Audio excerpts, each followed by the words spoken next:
So hello guys and welcome back to my YouTube channel. आज का video हम बना रहे हैं ह्यूमन एनाटॉमी एंड फिजियोलॉजी 2 के इम्पॉर्टेंट क्वेश्चंस के लिए। चलिए शुरुआत करते हैं इस वीडियो की।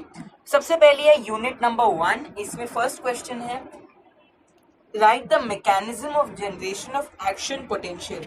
इसका एक ग्राफ है, आपको ये बहुत ही अच्छे से कर लेना है एक्शन पोटेंशियल का ग्राफ, और मैं आपको एक सिंपल लैंग्वेज में बताऊंगा जिससे आपको शायद समझ आ जाए।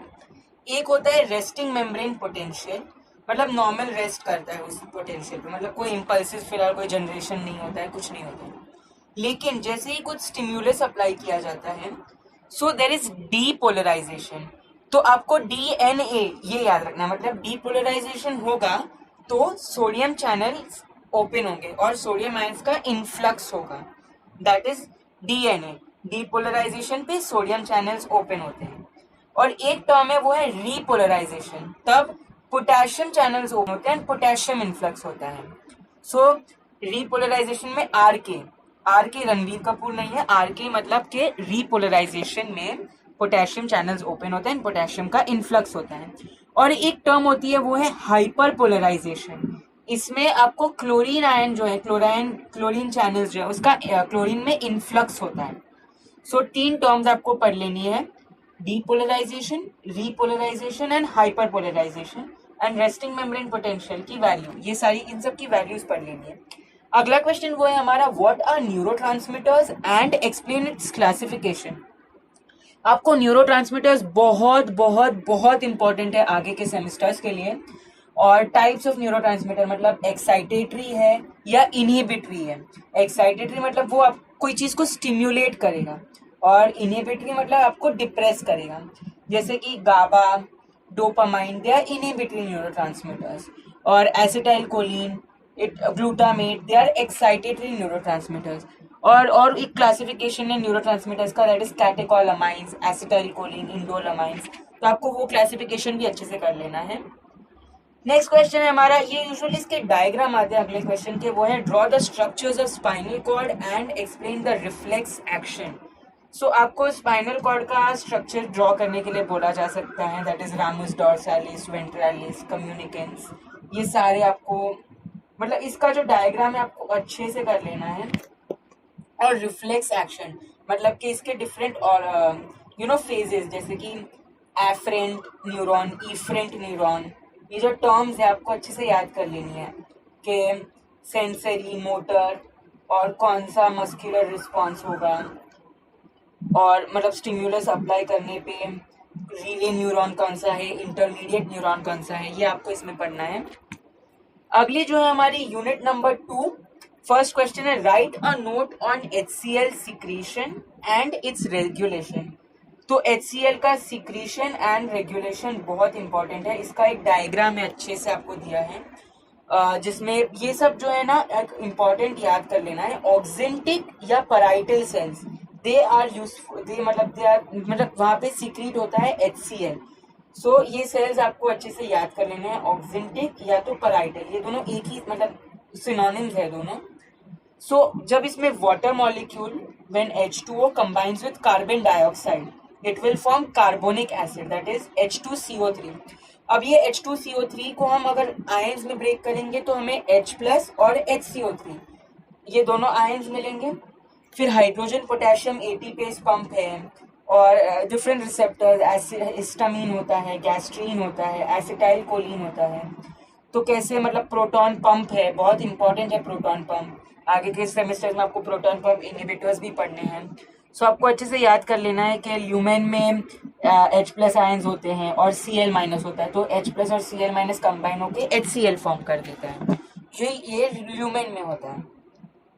तो ये हो गया आपको मतलब एक बेसिक क्लियर करके दिया है कि आप कैसे पढ़ सकते हैं HCl के सिक्रीशन को। फिर है right about the structure and function of stomach. Stomach के मतलब पार्ट्स लिख देने आपको, डिफरेंट जो 3 पार्ट्स में बेसिक स्टमक को डिवाइड किया जाता है, फंडस, कार्डियक एंड पाइलोरिक या बॉडी कह सकते हैं। सो आपको फंडस, कार्डियक, पाइलोरिक, बॉडी ये मतलब इसका याद कर लेना अच्छे से स्टमक में। फिर write a note on the role of pepsin. Pepsin जो है आपका क्या करता है, प्रोटीन्स को पेप्टोन्स और प्रोटीएसेस में कन्वर्ट कर देता है, मतलब प्रोटीन्स का ब्रेक डाउन होता है पेप्टोन्स एंड प्रोटीएसेस में, और वो एक ऐसी एंजाइम है जो चीफ सेल्स सीक्रेट करती है, secreted by chief cells, and वो इनएक्टिव एंजाइम होती है, एज एन इनएक्टिव जाइमोजेन, मतलब पेप्सिनोजेन। तो आपको पेराइटल सेल्स में से याद करना है, HCl सीक्रेट होता है और pepsin is secreted by chief cells. और अगला जो हमारा क्वेश्चन है वो है write a note on salivary glands.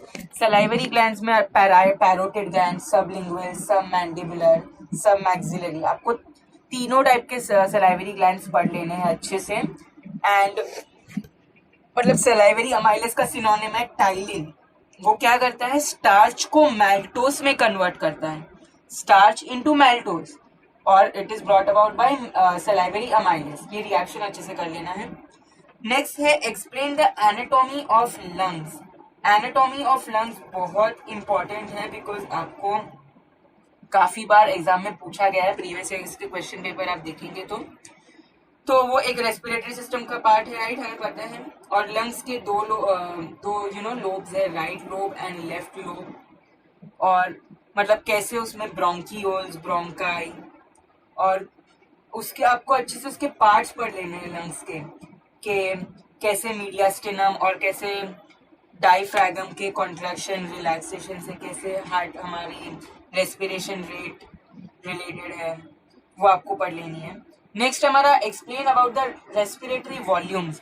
बहुत टाइप के रेस्पिरेटरी वॉल्यूम्स होते हैं, like inspiratory, expiratory, tidal volume, vital capacity. आपको ये सारे वॉल्यूम्स की जो वैल्यू है ना वो बाय हार्ट करनी है, कि भाई कितना है इंस्पिरेटेड रिजर्व वॉल्यूम, टाइडल वॉल्यूम कितना है, 500 ml है, आपको ये कर लेना है। फिर नेक्स्ट है discuss in brief about the regulation of breathing.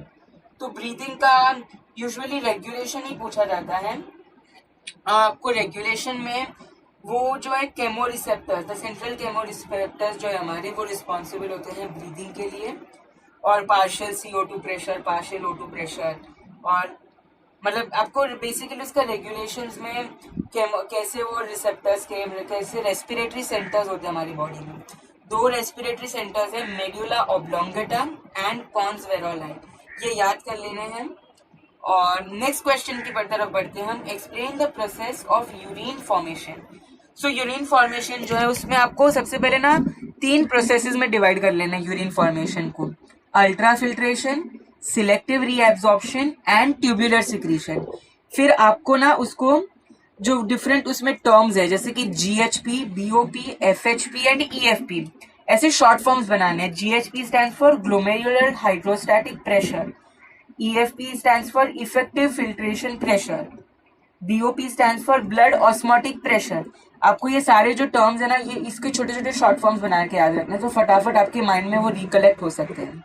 और यूरिन फॉर्मेशन की फिजियोलॉजी पढ़नी है कि कैसे अल्ट्रा फिल्ट्रेशन होगा, एक्टिव ट्रांसपोर्ट होगा, पैसिव ट्रांसपोर्ट होगा, जो सब्सटेंसेस हाई थ्रेशोल्ड के हैं, जो सब्सटेंसेस लो थ्रेशोल्ड के हैं, ग्लूकोज, अमीनो एसिड्स, वो कैसे एक्सक्रीशन होंगे, उसका कैसे एक्सक्रीशन होगा, कैसे यूरिन फॉर्मेशन होगा। नेक्स्ट है हमारी यूनिट नंबर 4, इसमें है right about the structure and function of pituitary glands और थायराइड ग्लैंड। आपको मोस्टली ये दोनों ग्लैंड में से ही पूछा जाता है, और ये एंडोक्राइन ग्लैंड्स के एग्जाम्पल है, ये आपको अच्छे से कर लेना है। पिट्यूटरी ग्लैंड्स मतलब कौन से, न्यूरो हाइपोफाइसिस है, एडेनो हाइपोफाइसिस है, और इसके जो हॉर्मोन्स है थायराइड ग्लैंड के, थायरोक्सिन, T3, T4, ट्राइआयोडोथायरोनिन, टेट्राआयोडोथायरोनिन, ये अच्छे से कर लेना है उसका रेगुलेशन। और नेक्स्ट हमारा explain in detail about the classification hormones.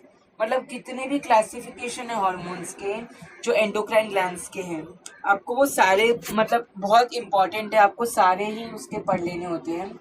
और यूजुअली ग्लैंड्स इसमें ना काफी बार आपको डिजीजेस पूछी जाती है कि हाइपोसिक्रीशन या हाइपर सिक्रीशन, इसकी वजह से कौन सी डिजीज हो सकती है, जैसे ग्रोथ हार्मोन हो गया।